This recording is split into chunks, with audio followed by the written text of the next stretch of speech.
আমি আপনাদের কথা দিচ্ছি, সমস্ত হত্যা, সমস্ত অন্যায়ের বিচার আমরা করব।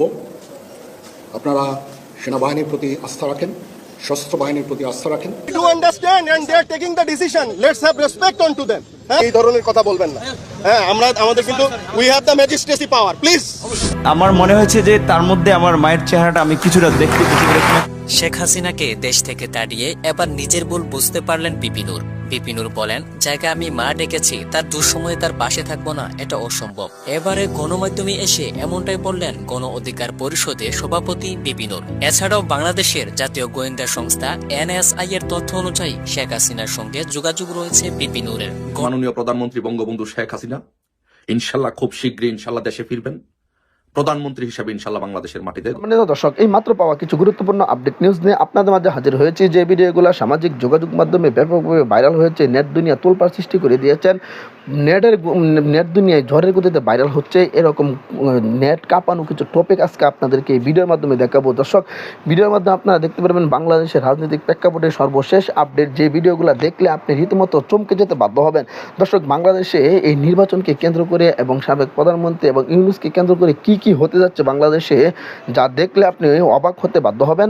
তাই ভিডিওটি ধৈর্য সহকারে শুরু থেকে শেষ পর্যন্ত দেখার অনুরোধ রইল। চ্যানেলে নতুন হয়ে থাকলে সাবস্ক্রাইব করে রাখবেন, পরবর্তী ভিডিওর জন্য লাইক করে দেখতে থাকুন সম্পূর্ণ ভিডিওটি। সমস্ত হত্যা, সমস্ত অন্যায়ের বিচার আমরা করব। আপনারা সেনাবাহিনীর প্রতি আস্থা রাখেন, সশস্ত্র বাহিনীর প্রতি আস্থা রাখেন। Do understand and they are taking the decision. Let's have respect onto them. এই ধরনের কথা বলবেন না। হ্যাঁ, আমাদের কিন্তু we have the magistracy power. Please. যারা ওই উপদেষ্টা মহলের মধ্যে আছেন তারা দিন দিন জনবিচ্ছিন্ন হয়ে যাচ্ছেন। জনগণের সমস্যা সমাধান করার দিকে তাদের কোনো ধরনের মনোযোগ নাই। তারা আছেন ওখানে কোরআনবাজি করার জন্য। বিদেশিদের দালাল সরকার, এই কথাগুলোকে আমরা মিথ্যা কথা বলছি। তারা কি ভোটের মাধ্যমে ক্ষমতা এসেছে? আসে নাই। আওয়ামী লীগ ও ছাত্রলীগের ভয়ে রীতিমতো ঘুম হারাম প্রধান উপদেষ্টা ডক্টর ইউনূস সহ সব উপদেষ্টাদের। খুব শীঘ্রই দেশ ছেড়ে পালিয়ে যাচ্ছেন ডক্টর ইউনূস, যা ডক্টর ইউনূস নিজের মুখে স্বীকার করলেন যে দেশ চালানো তার পক্ষে সম্ভব নয়। যে দায়িত্ব দিয়ে দেশ চালানোর দায়িত্ব দিয়ে তো বিন্দুমাত্র অভিজ্ঞতা নেই। আমি তো কারো কোনোদিন এই ধরনের কাজে ছিলাম না। আপনি কি আপনার পারফরমেন্স নিয়ে সন্তুষ্ট? না, বলছি আমার তো সেই কোয়ালিটি নাই যে করার জন্য যেটুকু দরকার ওটুকু নাই, যতটুকু সাধ্যমতো করি, যদি লেগে যেতে ভালো। আপনাদের থাপটাই আপনাদের সুশীলগিরি ছড়াই ফেলবে, এসব কথাবার্তা দ্বিতীয়বার বলে। আপনার এই কথা আমরা ঘৃণা বড় প্রত্যাখ্যান করছি।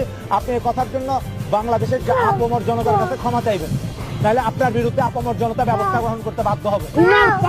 দেশকে কন্ট্রোল করা সম্ভব নয় নয় নয়। এখানে একটু নরম গরম ভাবের সরকার লাগে। এজন্যই আমি বলেছি নির্বাচিত গভর্নমেন্ট লাগবে। ইতিমধ্যেই সেনাপ্রধান জানিয়েছেন রাজনৈতিক কোনো অঙ্গনে সেনাবাহিনী হস্তক্ষেপ করবে না, যা নিয়ে চিন্তিত ডক্টর ইউনূস। সেনাবাহিনীকে পুঁজি করে ডক্টর ইউনূস ষড়যন্ত্রের খেলা খেলতে শুরু করেছিল, যার অবস্থা খুবই ভয়ানক। এই কারণে ডক্টর ইউনূসকে সেনাপ্রধান জানিয়ে দিলেন কোন রাজনৈতিক স্বার্থ হাসিল করতে সেনাবাহিনী কোনো হস্তক্ষেপ করবে না। ডক্টর মোহাম্মদ ইউনূস চতুর্মুখী একটা চাপ সহ্য করছে। সরকার আছে, ওনার চাইতে আগের গভর্নমেন্টই অনেক ভালো ছিল। এটা আমার কথা না, এটা আমি ঢাকা শহরে ঘুরি, রিক্সাওয়ালা আদার্স গরিব মানুষের হাতে আমার উঠা বসা, তারা বলে আমরা বলবো আম্মা জান হাসিনা আপনার পায়ে পড়ি জীবন দিতে হবে না, আপনার জীবন আমরা রক্ষা করব, আপনাই দেশের গণতন্ত্র দেন। আমার মনে হয়েছে যে তার মধ্যে আমার মায়ের চেহারাটা আমি কিছুটা দেখতে পেয়েছি। শেখ হাসিনাকে দেশ থেকে তাড়িয়ে এবার নিজের ভুল বুঝতে পারলেন বিপিনুর। বিপিনুর বলেন, জায়গা আমি মা ডেকেছি, তার দুঃসময়ে তার পাশে থাকবো না, এটা অসম্ভব। এবারে গণমাধ্যমে এসে এমনটাই বললেন গণ অধিকার পরিষদের সভাপতি বিপিনুর। এছাড়াও বাংলাদেশের জাতীয় গোয়েন্দা সংস্থা NSI এর তথ্য অনুযায়ী শেখ হাসিনার সঙ্গে যোগাযোগ রয়েছে বিপিনুরের। গণ অধিকার পরিষদের এক সংবাদ সম্মেলনে বিপিনুর বলেন, দেশের এই পরিস্থিতিতে শেখ হাসিনাকে প্রয়োজন। আমাদের প্রাণপ্রিয় নেত্রী এবং প্রধানমন্ত্রী, মাননীয় প্রধানমন্ত্রী জননেত্রী শেখ হাসিনাকে যে তার মধ্যে আমার মায়ের চেহারাটা আমি কিছুটা দেখতে পেয়েছি। একসময় সাবেক প্রধানমন্ত্রী শেখ হাসিনার মাঝে নিজের মায়ের ছবি খুঁজে পেয়েছিলেন তিনি। এরপর হঠাৎ পাল্টে নিয়ে শেখ হাসিনার বিরুদ্ধে চলে গিয়েছিলেন বিপিনুর। কোটা আন্দোলনের সময় ছাত্র জনতার পাশে থেকে শেষ পর্যন্ত পতন ঘটিয়ে দেশ থেকে পালাতে বাধ্য করেছিলেন শেখ হাসিনাকে। আর এবার অন্তর্বর্তীকালীন সরকার গঠনের পর আবারও পাল্টে দিলেন বিপিনুর। মেরুদণ্ডহীন উপদেষ্টা পরিষদ দিয়ে মোকাবেলা করা যাবে না। আপনারা যদি সহায়তা দিতে ব্যর্থ হন, জানুয়ারিতে আমরা প্রধান উপদেষ্টার কার্যালয় ঘেরাও করবো। কানে পানি যাচ্ছে না, জানুয়ারি থেকে কালে পানি যাবে। সরকার যেমন গঠন করেছে নামাই তো বেশি সময় লাগবে না।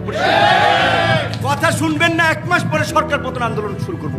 এখন আবারও শেখ হাসিনাকে ফিরিয়ে এনে বাংলাদেশে পুনঃস্থাপনের কথা ভাবছেন তিনি। প্রিয় দর্শক, বিপিনুরের এরকম পাল্টি নেওয়ার পর আপনার কি মনে হয়, শেখ হাসিনা কি আবারও বাংলাদেশে ফিরে আসতে পারবে? জানিয়ে দিতে পারেন কমেন্ট বক্সে। ভিডিওটি ভালো লাগলে লাইক দিয়ে চ্যানেলটি সাবস্ক্রাইব করে সাথে